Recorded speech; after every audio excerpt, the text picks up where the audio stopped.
Hello, I'm Elif and this is a recap for episode 50 of the series One Love, 24 hours after Turkey and before dubbed for TV. Olev tells Pembe, "You won.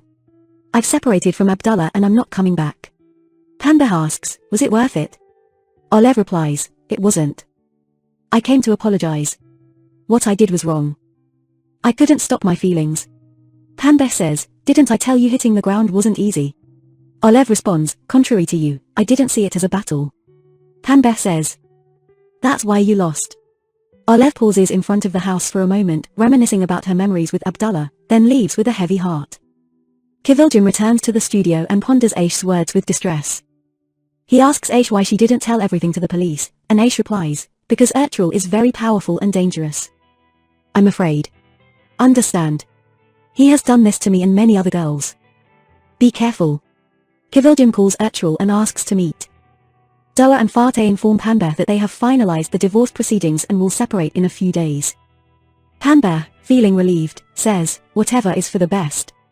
But when he learns that Cemre's custody will be with Doğa, he becomes upset. Nusama calls Fatih and tells him that Omid has been arrested, asking for his help. Ünal's lawyer informs them that the company's CEO is on the run and wanted for money laundering, and Omid is implicated for having signing rights. Nusama is very distressed and asks the lawyer to free Omid, but the lawyer fails, and Omid spends the trial process in prison. As they take Omid to the prison, he only says to Nusama, "I didn't do anything. Forgive me." Nusama cries bitterly in Fatih's arms. Doğa goes to her mother's house and tells everyone that she will be separated from Fatih in a few days. Everyone is shocked. Kızılcık says, "Every separation is hard. If you're upset, express it." Sonmez adds, "Breaking up life isn't easy. If you think you can handle it, think again." Mustafa receives the result of the paternity test and tells Fatih, "Abdullah is my son. I'm devastated. Nilay won't forgive me." He and Fatih take the result to the doctor, who is also astonished. Mustafa says, "I was about to divorce my wife because of your diagnosis." The doctor says, "Some things in the medical world have no explanation. Its name is a miracle." Kızılcık talks to Ertugrul about Aish's words, and Ertugrul is shocked. He explains that Aish has mental issues and has been harassing him for years, but he didn't expel her because of her financial needs. However, prompted by his assistant's warnings, he decides to apologize. Ertugrul is very upset with Kızılcık's distrust and vows to prove with evidence that Aish lied. Omar sees Nilay at the company and takes her to Kızılcık's house. At the same time, Ertugrul also brings Kızılcık, observing them from a distance as Kızılcık and Omar talk for a few minutes. Sonmez talks to Doğa and tells her that later when Fatih meets another woman, Doğa will have to face her too, asking her to consider all this. Doğa replies, "No woman will enter Fatih's life.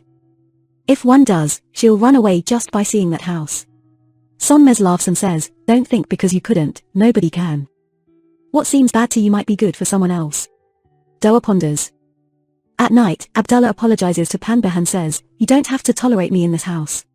Pembe replies, "Who said I forgive you? We have a family, and no one can take that from me. Not even you. You two move on from this love." At the dinner table, when Omid's situation is brought up, Fatih says, "It was obvious it would end up like this." Nusama says angrily, "You're also to blame. You never accepted him. Fatih, you cheated on your wife. Mustafa accused your wife. My dad fell in love with another woman. I was there for you at that time. What about you? You're the last ones who can judge Omid." Abdullah tells his sons that his issue with Olev is over for good, and he continues that the company's situation needs to be voted on again to return to its former order. Gökhan's ill mother tells him at night that she doesn't have much time left and her only wish is for Gökhan and his brother to have a good relationship and see Gökhan settle down. Gökhan finds it hard to argue with his mother. 2 days later, Fatih and Doğa separate during a session. Doğa says goodbye to Fatih's family and tells them they can see Cemre whenever they want. Fatih and Doğa bid tearful farewells to each other. Nusama gets a short meeting with the prosecutor to see Omid. However, Omid refuses to look Nusama in the eyes and asks her to leave. Tearfully, Nusama tells him he will soon be released, and everyone will understand he is innocent. Omid has nothing to say except an apology. Without informing Nusama, Abdullah also meets with Omid and tells him, "A team of lawyers is working to set you free. I have a request. When you get out, don't do anything." Metahan, unable to get Asra out of his mind, returns to her boutique, and Asra immediately suggests they have a meal together. one of Asra's friends remarks upon seeing Metehan, "You've picked up another one, fresh and new." Asra replies, "That's my secret of youth. I spend time with young people." Asra casually gets closer to Metehan that day and asks him to go to her house, where Metehan's dream will be interpreted. Pamber calls Ruzgar and asks him to dismiss Nisama because they've achieved their goal by promoting her, and Omid has gotten into trouble. Ruzgar refuses, saying, "I won't do that. Let your daughter stand on her own feet because she deserves it. I promoted Nisama because she deserved it." Ertugrul goes to see Kızılcık and gives him the messages Aish sent over the years and her complaint to the court. Kızılcık apologizes to him. Ertugrul says, "I think we should end this.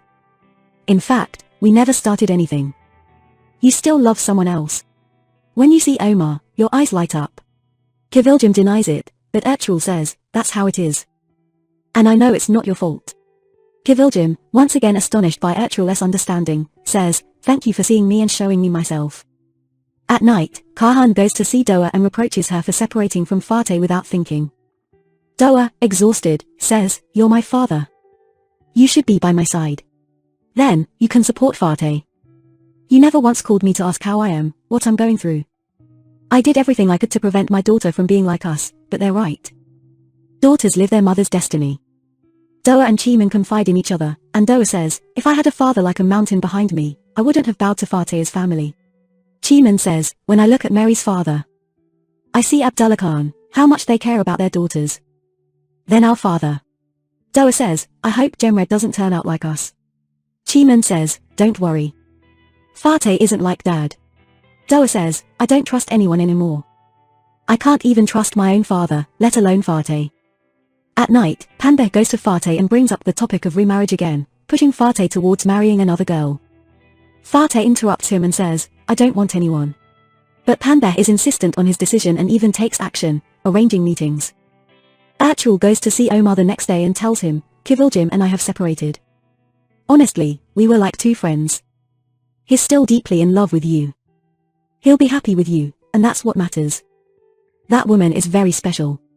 I'm not a selfish person. I've seen the reality and accepted it. If you take his hand, everything will fall into place." When Leman realizes that Kahan is upset because of Doğa, she asks him to talk to their daughter. Kahan goes to see Doğa, who talks about her grievances over the years and how he was never there for them. Kahan says, "I became a father when I was very young. I didn't know what to do. But you and your sister are my world. This is all I could do." He apologizes to Doğa and embraces her. Mustafa, unable to soften Nilay's heart during this time, decides to surprise her with Zulkar and gathers everyone in the dining room, bringing Nilay there. Nilay becomes very happy. Mustafa says, "I bought it. I hope you won't reject me. I'll do anything you say. Even if you want, we can go to another house." Nilay says, "No, I don't want to. I can't without my mom." Omar goes to see Kızılcık and asks him to talk in a place where everything ended. He says, "We can't be without each other. Let's start everything from scratch." Kızılcık and Omar go to a bar and pretend not to recognize each other, getting acquainted. Gorkam, with reluctance, awaits suitors alongside her family. There's a knock at the door. Panda and Fatih are behind it. Thank you for watching, and stay tuned for the next episode.